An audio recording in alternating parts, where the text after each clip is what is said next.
What's up, everybody? It's Peter Tragos, the lawyer you know, and on this channel, we break down the trials and cases you care most about so you can understand how the American civil and criminal justice system works. And we try to make sure you understand what your rights are in every situation, which is why we try to walk you through the entire legal process while also answering your insightful questions along the way. And while it's not legal advice, it's always exciting. So buckle up for another episode of The Lawyer You Know.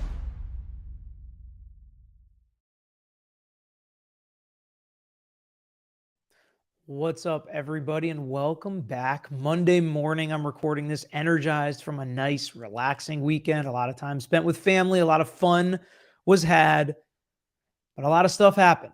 And one of the cases where stuff's happening is this Idaho 4 case where Shannon Gray, the attorney for the Gonsalves family, has challenged the court's gag order. So if you remember, we went over gag order number 1, we went over gag order number 2 and the differences, and how the second one was even more pointed at Shannon Gray. It was one of the multiple people we thought it could have been pointed at, especially with some of the added verbiage and specifications on what could and could not be said outside of the courtroom.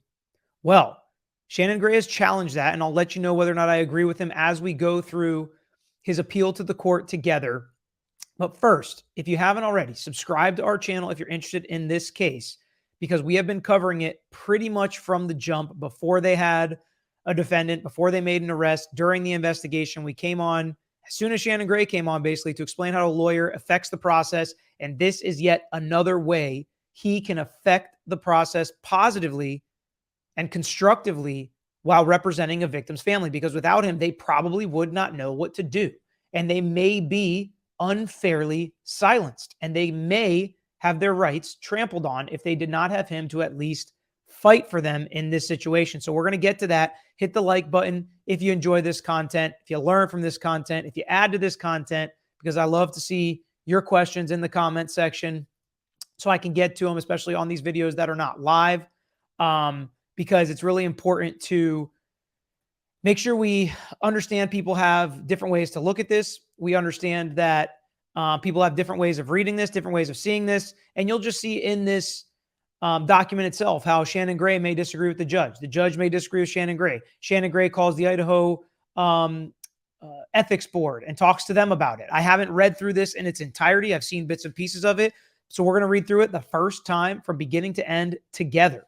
So let's go ahead and jump into it now. The title is Memorandum in Support of the Motion for Appeal and or Clarification of Amended Non-Dissemination Order. We're calling it the second gag order. I, Shannon Gray, am an attorney licensed in the state of Idaho. I represent the victim, Kaylee Gonsalves' family, in the above referenced matter. I make this memorandum in support of the motion to appeal, amend, and or clarify the amended non-dissemination order on this case. The court's current amended non-dissemination order is based on the following referenced case law and legal guidelines: ABA standards for criminal justice, fair trial and public disclosure, the IRPC Rule 3.6, Shepard v. Maxwell, Nebraska Press Association v. Stewart, Gentile v. State Bar of Nevada. The order states as follows, and I like this because he references the order in here so we don't have to bring it up again and we can know exactly what he's referencing.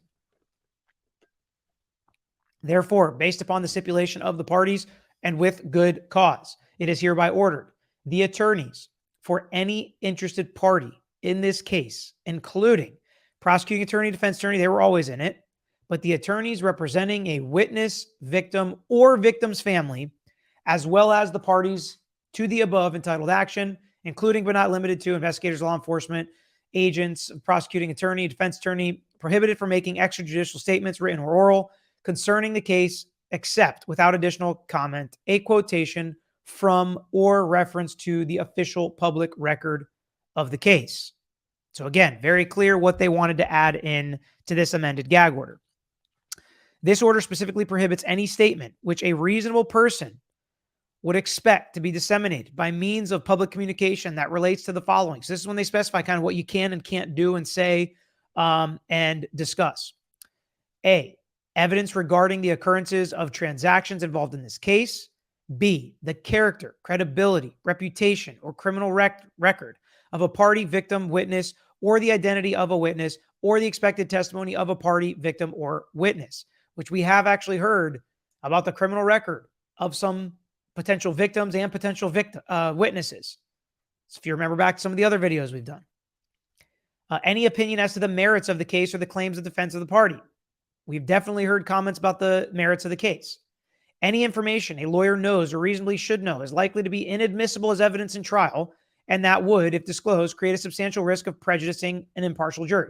So there are a lot of words that need definitions in there that a lawyer could argue to the moon, like it would be likely to be inadmissible, and it would create a substantial risk and of prejudicing an impartial trial.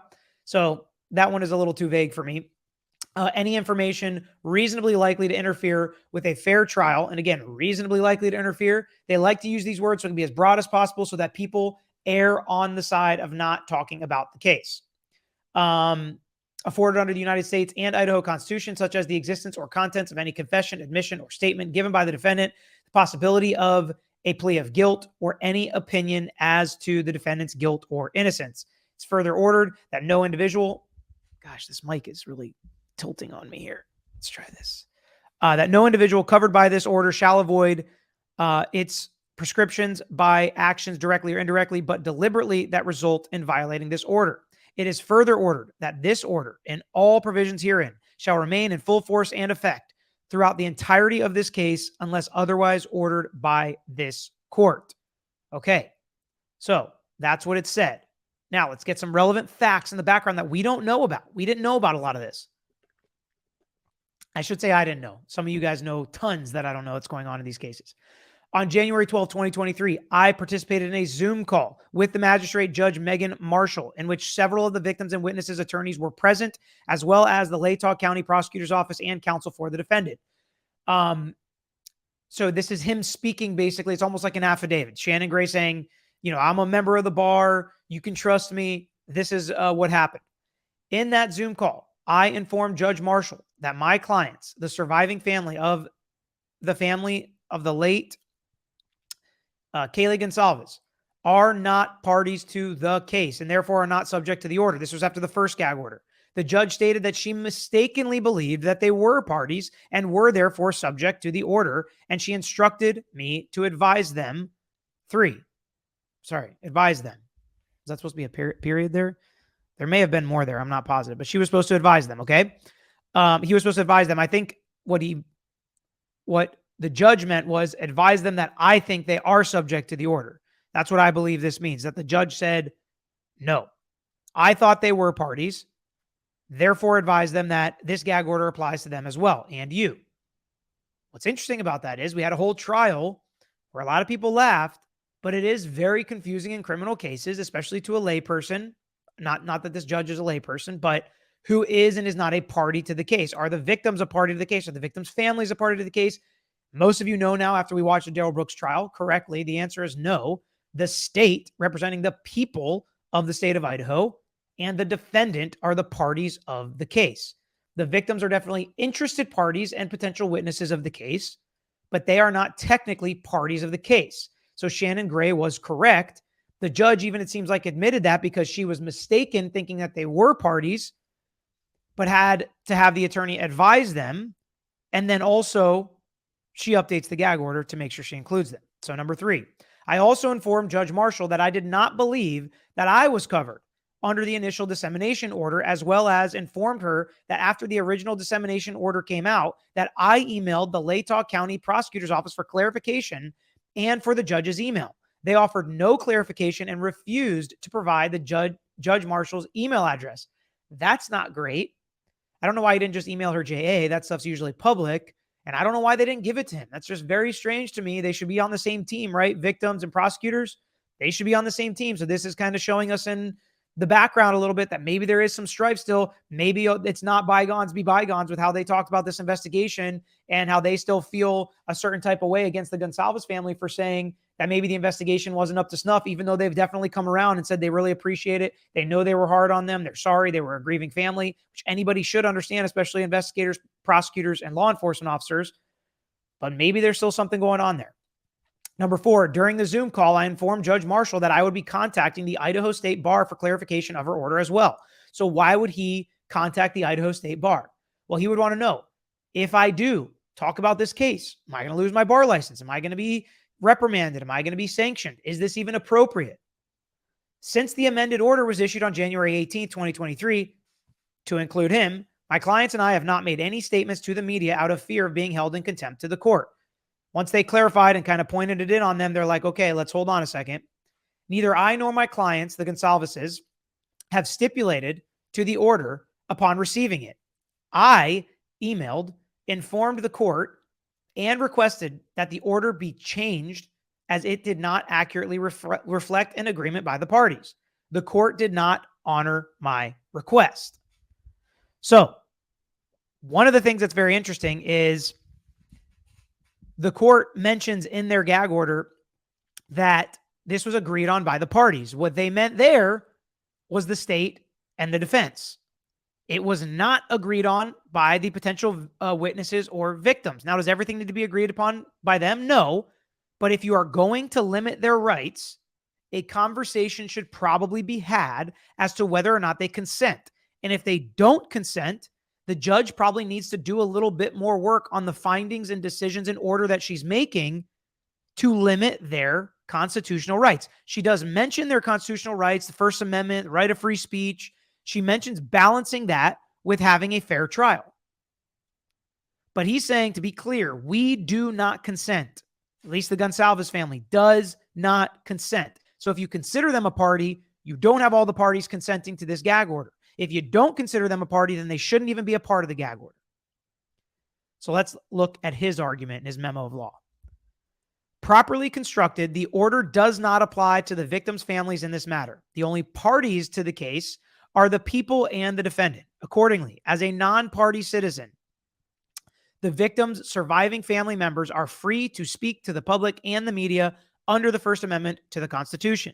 Simply put, their rights of freedom of speech cannot be restricted through a judicial prior restraint.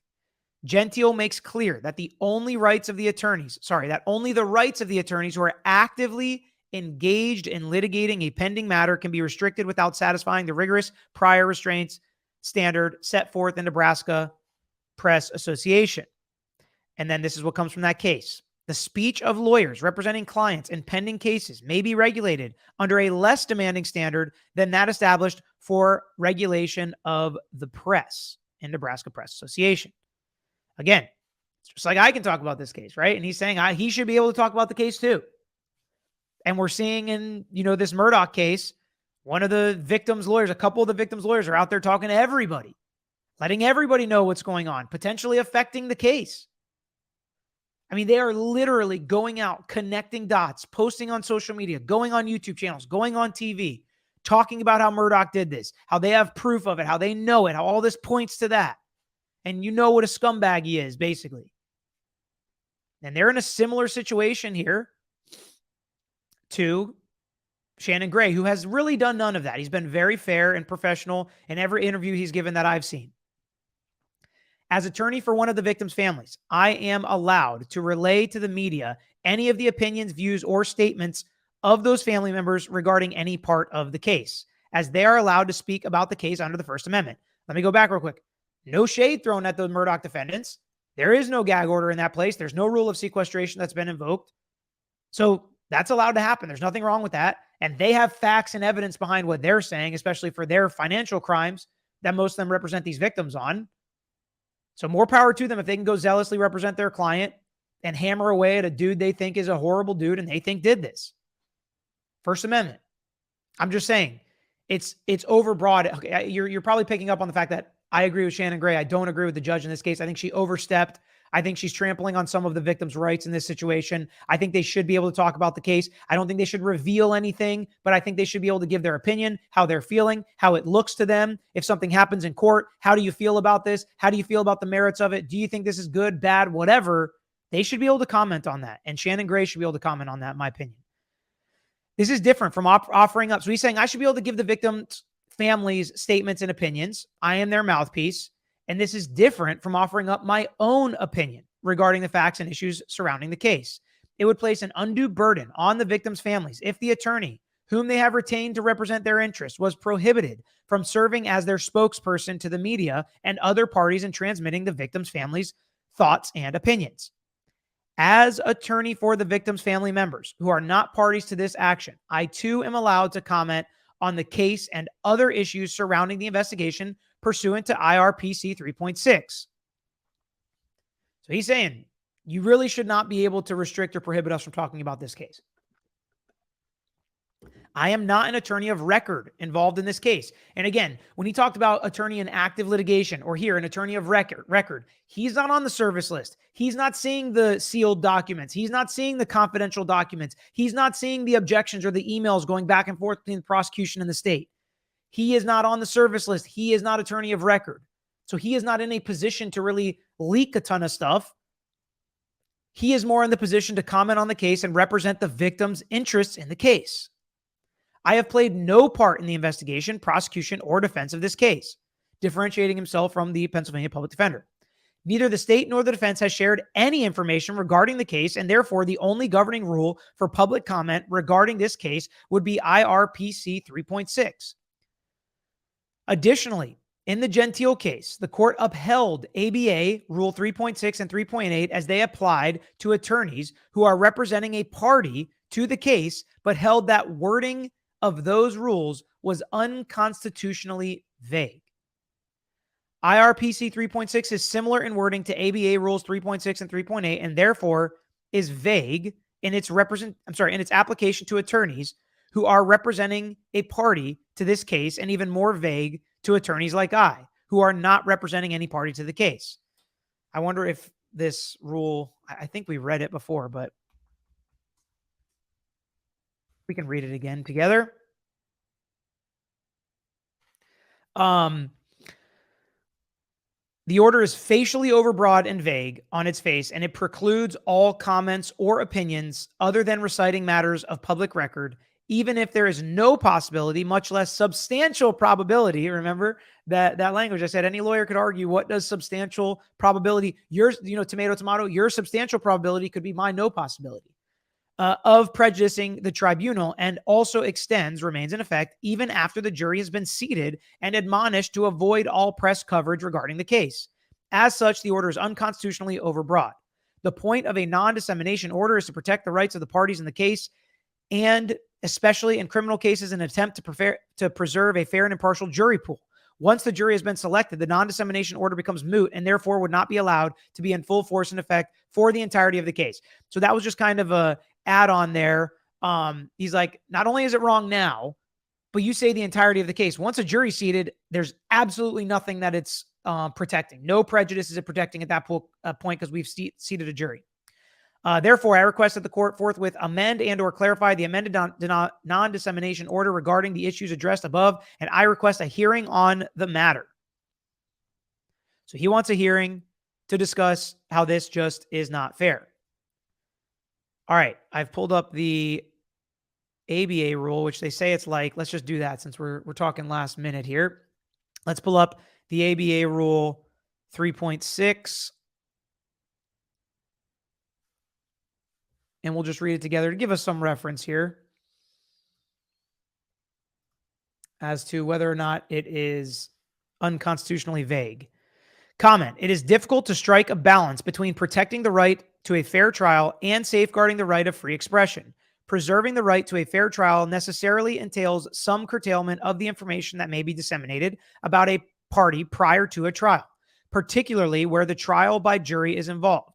If there were no such limits, the result would be the practical nullification of the protective effect of the rules of forensic decorum and the exclusionary rules of evidence. On the other hand, there are vital social interests served by a free dissemination of information about events having legal consequences and about legal proceedings themselves. The public has a right to know about threats to its safety and measures aimed at assuring its security. It also has a legitimate interest in the conduct of judicial proceedings, particularly in matters of general public concern.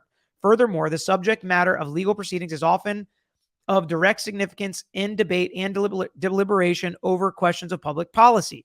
So this is very vague. I agree with him. It has been ruled to be too vague to even happen to the lawyers that represent parties, let alone non-parties. That's why I'm saying it's like multiple steps removed. But it's really important to look at this and talk about, why do we need to talk about this? Why does the general public even need to know? Why isn't our system closed door? Why does anybody need to even discuss these cases? Why is it fair?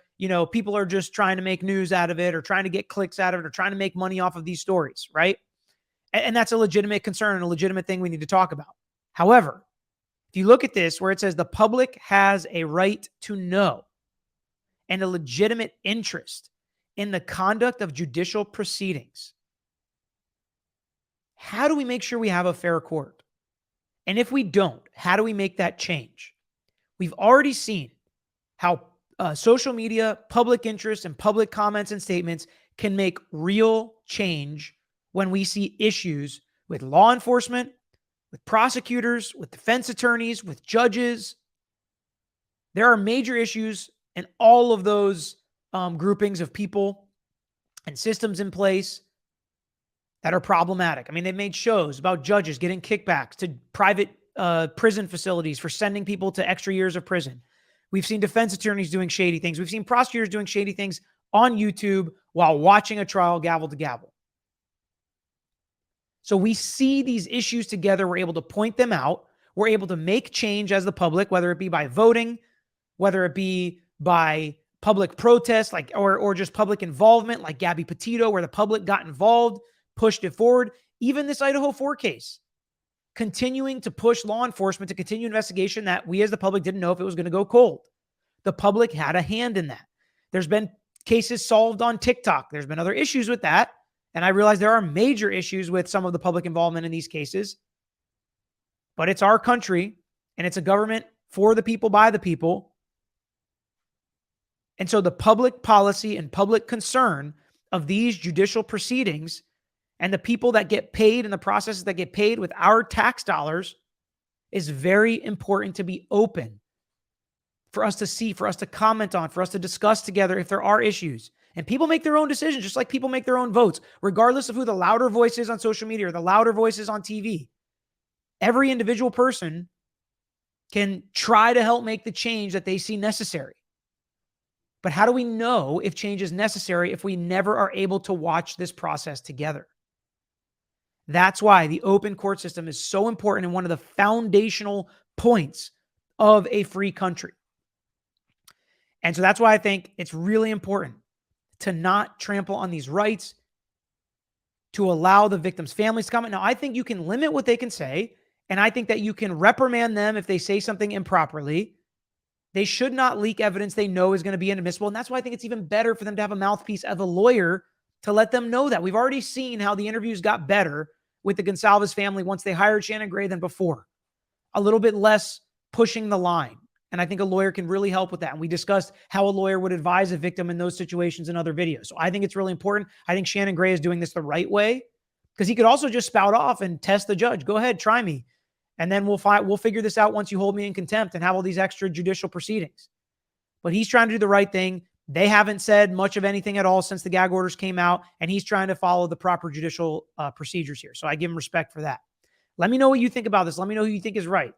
Do you think it's Shannon Gray and the Gonsalves family, or do you think it's the judge? Do you think that letting them talk about this at all would trample on the rights of the defendant and not allow us to have a unbiased jury pool? Because I think there are ways that you can still comment on this and protect First Amendment speech, free speech, but also still protect his rights and not allow the jury pool to be poisoned. And I think also, as the victims' families, you undertake risk.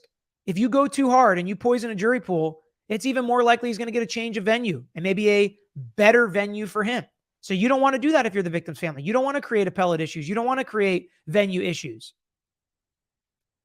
So I think that that is all really important. All of those considerations are important. And the victims' families should be on the same page as the prosecution for the most part. And if the prosecution agrees with this, the victim's family should have an open communication with the prosecutors about how they can fit into this while still feel like their voice is being heard. It's possible, baby. Get the lawyers in the room together. Let's talk it through. Let's make it happen. Because really, this should not be a situation where everyone is silenced and they feel like their rights are being trampled on because they're victims in a case.